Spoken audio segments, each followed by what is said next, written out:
始这件事情是怎么样发生的，发生之后我们是如此的充满着动力热情，彼此觉得彼此很有吸引力，或这个能量场很好。我们不要背叛我们当初的这个决心，我们要能够共同去面对跟理解彼此的状况跟心理情绪上面的需求。我们不知道提出这个要求，提出这个请求，跟这个人说些什么之后会得来什么样的反应，这个就是我们内在的恐惧。但是当你爱过这个状况，爱过这个人，这个爱已经大过于这个恐惧的时候，你就会勇敢的去争取。一个真正能够留在你生命当中的人，他绝对能够跟你进行一个深层的交流，唯有这个深层的交流才可以为你带来稳固或奠定这些基础。Hello， 射手座的朋友们，大家好，我是 Jen。今天这个影片是要给射手座的朋友们的技能量运势牌卡解读哦。那技能量运势牌卡解读没有任何时间上面的限制，所以如果你不是在我们首播时候看到这一则影片的话呢，我会建议你以当下的季节为主，或者是前后推敲3个月的时间，通通都可以。影片下方资讯栏有详细的影片使用说明。那当然呢，我也相信什么时候看见就是对你最适合的时间，所以呢，你可以不需要拘泥这些时间，去享受这些讯息要为你带来的协助就可以了哈。那我们今天呢，一样在开场的同时会跟射手座的朋友们说明一下有关于这一次技能量运势牌卡的这个整体架构跟流程啊。首先呢，我们技能量运势牌卡解读有分为上下半场。那上半场的部分就是目前我正在洗牌跟掀牌的这一块，我们会分为3个面向。第一个面向我们会来看看各个月份的能量场的一些轮廓。第二个部分我们会来看看在这一季你有哪些状况，或在哪些面向可能呢会感觉到有点内耗。第3个部分我们会开始呢来跟大家分析有关于在这一季的过程当中，如果你希望事情能够运转得很顺利，你需要拥有哪些内在的力量，好不好 ？OK 哈，好，那呢，接下来紧接着我们就会进入到这个下半场的延伸牌卡解读。那在下半场的延伸牌卡解读，我们会有非常详细的说明啊。我们会分为5个面向。首先第一个部分，我会先请宇宙来验证，用宇宙验证牌卡有关于我们上半场的各个月份的能量场的细节、症结点、状况，或者是一些比如说我们应该要了解的一些预测事件。那第二个部分我们会来分析在各个月份的能量场当中，你有哪一些必须要改变的旧有的模式，例如是在行为模式呢，还是在思考想法上面呢？第3个部分我们会来全面分析有关于各个月份的过程当中，你可能会遇到哪些卡关的点，我们来超前部署一下。第4个部分我们会来看看各个月份你有哪些可以全新拥有的能力。最后第5个部分就是大家最喜欢的天使跟宇宙传讯的部分啦，也就是透过传讯者我用口说表达的方式来听看看天使跟宇宙有什么样的讯息，希望我能够提前告诉你。OK， 好，那以上呢，稍微就是我们的整体架构跟流程的说明。接下来我们要准备进入到解牌卡的部分呢。等一下我在解牌的过程当中跟新朋友们说明一下哈，我在解牌的过程当中我会讲第1个月跟第2个月还有第3个月，这并不代表是我们这一季的第1个月份或第2个月份或第3个月份，也就是不是1、2、3月哈，是这个季度的首月、次月跟末月。OK， 所以呢，不管你在什么时间点看到，你可以自己稍微推算一下，好吗 ？OK， 好，那接下来呢，就请射手座的朋友们给我一点时间，让我去感受你能量场上面的呈现跟细节哦，请稍后哦。Hello， 大家好，我是Jen，非常感谢所有愿意在影片下方留言反馈以及按赞分享的观众朋友们，因为有你们的支持，才会有我的存在。所以如果呢，你还想要收听更多不同多元丰富的精彩内容，请你一起来收听我的主题广播节目，以及订阅我的电子报，就会收到最新的第一手消息。那如果呢，你还有其他的问题，也欢迎你点开影片下方的资讯栏，就可以找到所需要的答案。接下来就让我们一起来收看今天精彩的影片内容吧。OK， 好，射手座的朋友们，我感觉在这个季度的过程当中哈，你会进入到一个自我反思的一个状态，然后呢，也会当然是去衡量自己目前这个情势可能对你的利弊。当然，我觉得最重要的是哈，应该说你最重要的是你愿意勇敢去看见你自己不足的地方，或者是去看见已经没有办法挽回的情势，以及愿意朝向一个新的方向去发展。OK， 但是我必须要跟你讲哈，我在读你的能量场的时候有一种这种的那种感觉哈。可是呢，你后面的这个能量场又会给我一种感觉，没关系，我打起精神，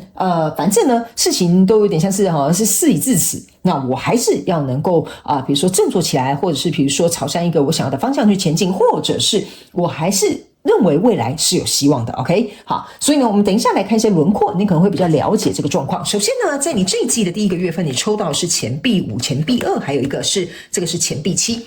这3张牌卡同时出现在你第一个月份的能量场的时候其实说实在的，我觉得这是一个非常好的能量场。为什么？你注意看这个钱币2呢是有一个这个小丑他在这边好像表演这个杂耍，脚上有一个钱币。这张牌卡虽然是一个钱币5，可是这边有3个钱币。那这个3个钱币加这个钱币，等于象征的就是钱币4。OK 哈，那这个钱币4意思就是说呢，在第一个月份呢，我觉得应该会有一些事件，会有一些状况，会有一些情况可能会发生，让你了解到，就是说你在固守的一些想法，或者是固有的一些行为模式，或者是你认为这种很陈旧的一些状态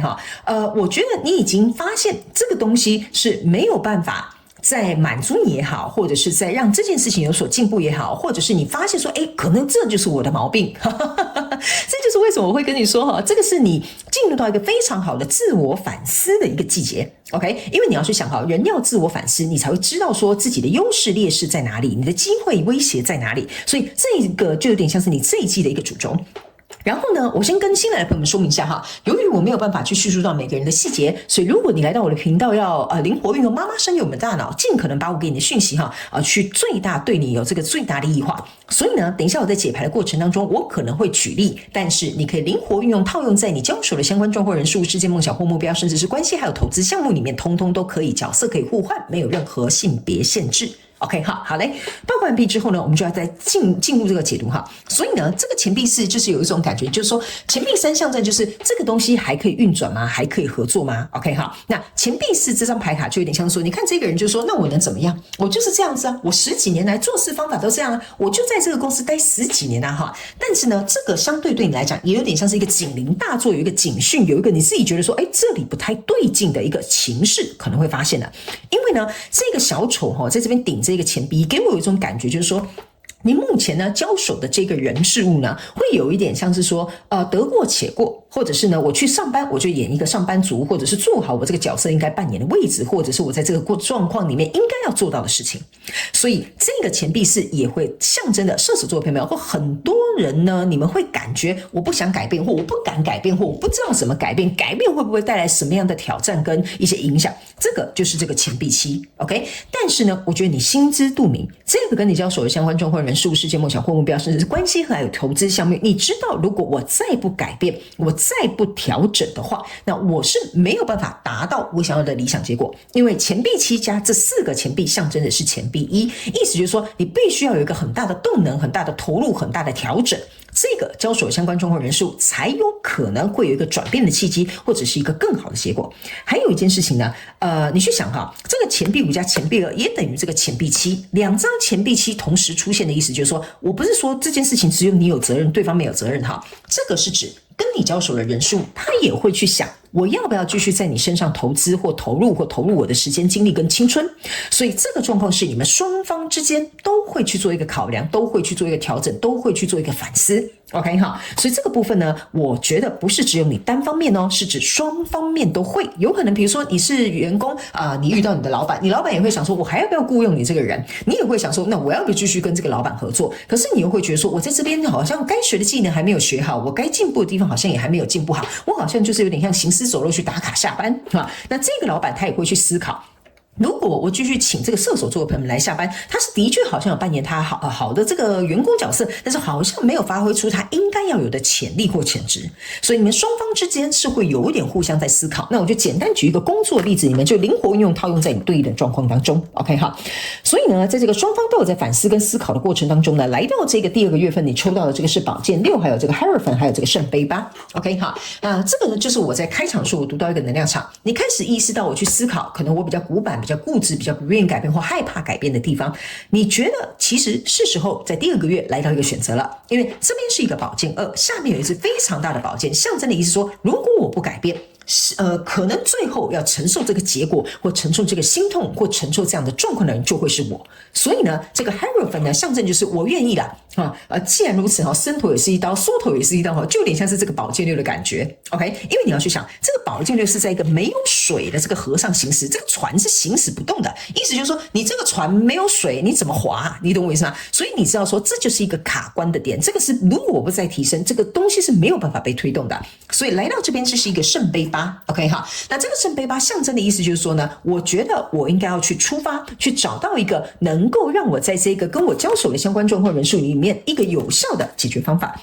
但是呢，这个圣杯八这边只有4个圣杯，4个圣杯象征的意思说，我觉得某部分的射手座的朋友们，有可能你会低头去跟你交手的这个人说，我觉得这样子对我们双方好像都不好，我们应该彼此都要改变。我觉得我自己可能有部分的责任，但是我觉得你也必须要能够来跟我一起协调啊。所以这个状况是有可能会在第2个月出现的。来到第3个月的时候呢，你抽到的是钱币国王、钱币女王之外呢，还有一个权杖3。我觉得第2个月份不管是你先低头或对方低头，或者是你们有一个能够和解沟通的这个过程当中，来到第3个月份，你看又进行了一个双方的反思，因为这个钱币国王跟女王他们是 power couple， 意思就是说我们2个都在思考，我们在第2个月的讨论、协商、沟通，或者是想要达到共识的这些方式，到底对我们来讲到底是好是坏？所以呢，这边是一个权杖3，这个权杖3就有点觉得说，哎呀，没想到我们这边聊过之后，才发现原来我们之间有这么多的状况，有这么多的问题，可能要去协调。来到第3个月，这就是我跟你讲的那个哎呀的感觉。但是你会知道说，这一切的调整，或这一切的经历，或这一切我们彼此之间的沟通，是为了让我们有机会往一个更好的权杖3的方向去前进。所以即使你可能会有点唉声叹息但是我觉得你还是会打起精神，朝向一个你认为，我觉得这个调整，或者是这个我自己的反思，或对方对我的意见，其实这会让我们有一个更光明的未来。OK 哈，所以呢，我觉得这大概是你这一季的这个轮廓。但是我们在下半场延伸牌卡解读，我们会有更详细的细节、症结点跟事件说明，好吧？好，我们先看一下轮廓。接下来我们进入到第2个部分，来看一下。在这个季度的过程当中，你会在哪些状况或哪些这个面向会感觉到这个内耗哈？这个叫做随缘转心，患得患失。这个是紧密周延跟钻牛角尖，这个是体面跟压抑。OK 哈，好来，这张牌卡呢，我个人会感觉很明显在讲这个，我读到这个怎么讲？这个射手座的这个能量，为什么呢？这个体面跟压抑就有点像说，你看我这个礼服穿起来很漂亮，但是穿在我身上，其实我是有点胖的，我穿不太下去。OK， 这个就是我刚刚讲的这个钱币是很固执的能量，就是说，可能我在这份工作里面可能这一个工作是大家羡慕的，或者是我在这一段关系里面，这个关系是大家人人称羡的。OK 哈，但是在这个过程当中呢，为了要迎合这个体面，我在里面可能有压抑，比如说我老公不准我穿短裙，比如说我老板不准我中午休息比如说这个体面的这个所谓的外表体面呢，会让你内在压抑的那一块会让你很内耗。OK， 还有一件事情呢，我不知道为什么这边有一个小众的讯息某部分射手座的朋友们，我觉得你在交手的这个人事物呢，会必须有某些部分是你这个人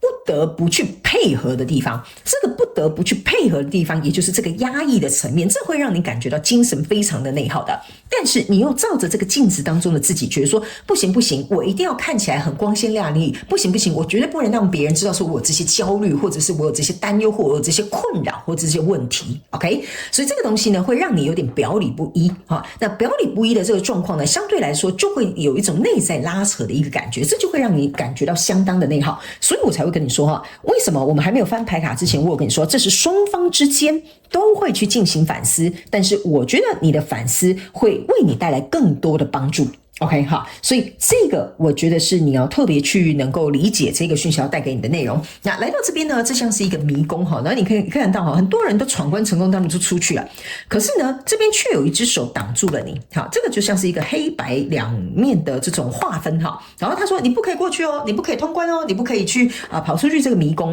我觉得这个就是你内耗的原因。原因是什么呢？我觉得某部分射手座朋友们，这张牌卡给我有一种能量场，就是说在跟你交手这个相关状况人事物你可能会踩着一个点踩很死，比如说这样，为什么不能穿短裙？我这个比例有点烂哈，但是你听我讲一下哈，为什么不能穿短裙啊？我这个老公或这个男朋友太八股了吧哈？这样是见不得我的身材好被别人看见吗？是不是这样说？他应该要觉得很骄傲啊，他的女朋友跟老婆身材这么好哈。比如说这就有点像是一个钻牛角尖。好，那在这个状况过程当中，可能你们的沟通不良或者是想法不一样。比如说你的老公根本就是不在乎你的身体被别人看到，他只是在乎你的安危。你懂我意思吗？可是你们可能是沟通的方式，或者是彼此的价值观因为不同，所以造成的冲突或者是矛盾，甚至是误会在里面。所以这个东西也会让你非常内耗，因为你有点像是你公说公有理，婆说婆有理。你老公跟你讲说啊，这很危险，然后你就说没有，你根本就是怕别人会爱上我哈。所以呢，这个东西就会变成是这很卡关，这很内耗的状态就会在这里出现。OK， 所以你们要灵活运用去带入到你的状况当中，所以这就会变成是这边有一个禁止做的事情，不可以这样做的事情，因为你找不到一个出口，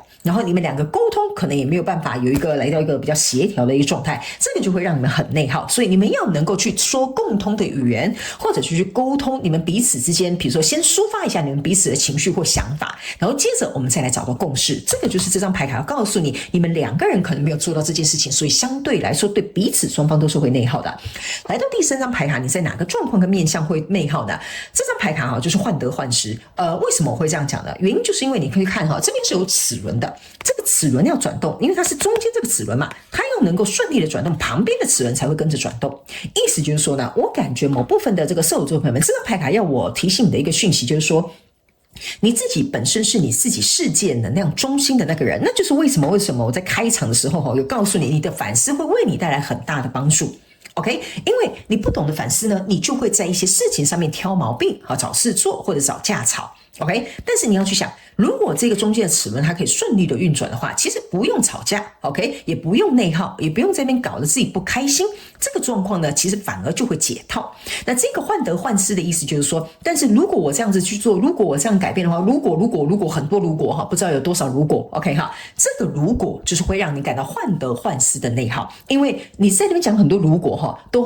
都不比你真正去做一件事情，先得到一个初步的结果来得好，所以这个如果花的衣服就会一直困扰着你，也会让你很内耗。OK 哈，好，那接下来我们来看一下，在这一季呢，你如果要这一切事情能够转动很顺利的内在力量，会是什么？你要具备哪些内在力量？来，我先给你看一下那新来的朋友，我先跟你说明一下，我不是一个按照牌阵跟牌意解牌的人 ，OK？ 你可以参考这些讯息，但是我会以一个能量场上面的翻译来告诉你这些能量想要告诉你什么讯息。OK 好，他们要我告诉你的一件事情就是说呢，在这个记录过程当中，你注意看其实这很像两个人拥抱在一起，然后这边是一个月亮。OK 好，他们要我告诉你如果你在这一季跟这个交手相关状况人数，如果事情想要转动顺利的话呢，他们说你们应该把自己内在的情绪跟困扰，还有你们彼此之间心照不宣必须要去互相提及或者是提出来的一些问题，他们说你们要能够勇敢的把它说出口，把它提出来。为什么呢？他们要跟你讲你之所以为什么还会在这个状况里面跟这个交手相关状况人数纠缠那一定代表说里面一定会有你舍不得的地方，或你热爱对方的地方，或热爱这件事情的原因。OK， 那相对来说，你不愿意走开，或你走不开，或者是你不想要因此就卡顿在这个状况当中，也就代表说这边是有一个转圜的余地。所以他们要我告诉你，不要把事情想得太极端，你要知道你为什么会留在原地，那就代表说你想改变，你想转换，你希望这个情势，这个跟你交手的人数可以变得更好。只要你的出发点跟出发心是这样，你不用去担心你的自尊，不用去担心你的面子，不用去担心你自己觉得说可是我这样讲对方会怎么想。他们说这些东西就是会卡在里面，让你动弹不得的原因。所以只要你能够朝向我们刚刚讲的那个方向去前进，拥有这样的内在力量跟智慧跟这些想法，他们说这一季你要去沟通的，去协调的，去转变的这些事情就会变得很顺利。这是第一个讯息来，接下来第二个讯息在这里。 OK 好，他们要我跟你说明就是说呢，我要怎么讲呢？你呢？你不要卡在一个对错对与错是与否在这里就是对与错是与否的状态，这就是我们刚刚讲内耗黑白你不是黑就是白，不是对就是错你懂我意思吗？这就是为什么这会把你阻挡在这里，因为阻挡在这里要让你能够有一个重新全面思考的思维模式在里面。这张牌卡的意思就是说，对与错不是说对与错不重要但是你们要能够理解我要表达给你的这个内容就是说对与错如果你只是用这个方式来看待所有事情的视角，那你的世界会非常的渺小，因为你的世界只有左边，不然就是右边，没有一个中间，甚至没有灰色地带，没有旁边的可能性存在。所以他们要告诉你了，对与错不会去影响你这个人，但是你对于自己的自我肯定，或者是你对自己的自我价值的宣告，就会影响别人是如何看待你的。OK， 所以如果你对于自己的自我肯定是很确认的，其实你这个事件的顺利转动的这个机会就会变大。他们就举一个例给你听，不然你可能听不太懂。比如说假设好了，你今天就是在跟你老公 argue 这件事情，为什么不能穿短裙，好，对不对？好，穿短裙就是错啊，就比如说就是会被别人骚扰，好，就是错啊，穿长裙才可以，这才是对，好，比如说这就是黑跟白一体两面 ，OK？ 那这个时候你如果是对自己的自我价值感跟自己的确认或你的观点很肯定的，你就会跟他讲，我不认为穿短裙就是一个可能会怎么样的一件事情 ，OK？ 你可能是跟他讲，我的内在想法跟我内在价值或我自己很肯定的一件事情，就是穿短裙是什么 ，OK 哈？那当你很肯定的时候，这件事情不会再是一个以对与错去区分，而是以一个你这个人的自我价值跟看法去做一个延伸。所以他们说，这个会让别人用不同的角度来看你，而不是只是说这件事情只能这样做才是对，那样子做才就是错。OK 哈，所以我这样解释，我觉得你们可以灵活套用在你自己的状况当中。我觉得这样的方法也会让跟你交手这个人事物能够有机会能够去说开或者是讲开来，好不好？那这个事情相对就会比较顺利一点点。OK， 好，那接下来我们要进入到下半场延伸牌卡解读来进行一个更详细的一个分析。OK 哈，那我们在下半场延伸牌卡解读会分为5个面向。第一个面向我们会来看看呢，用这个宇宙验证牌卡来看看各个月份的能量场的细节、症结点，还有可能会发生的事件，并且验证我要告诉你刚刚所说的这些讯息。第2个部分我们会来看看各个月份你有哪些需要改变的旧有的模式。第3个部分会来看看各个月份当中你有哪些可能会遇到的卡关点，我们来超前部署。第4个部分我们也来看看经历过这一季的学习之后，各个月份你会有哪些全新的能力。最后一个也就是我们的天使跟宇宙传讯的部分啦。所以呢，如果你也想要加入到我们下半场的延伸牌卡解读，那我们下半场延伸牌卡解读的影片连结就在我们这一则影片下方的资讯栏第一行，你会很轻松找得到。欢迎你以行动来支持我们的频道。OK 哈，好，那以上呢，我希望上半场的轮廓给这个射手座们稍微有一个概念，那剩下的我们在下半场延伸牌卡解读来为你做一个详细的解说，好吗 ？OK 好，那也非常感谢射手座的朋友们来收看我的影片，也希望你会喜欢。那我们就下半场延伸牌卡解读见喽，拜拜。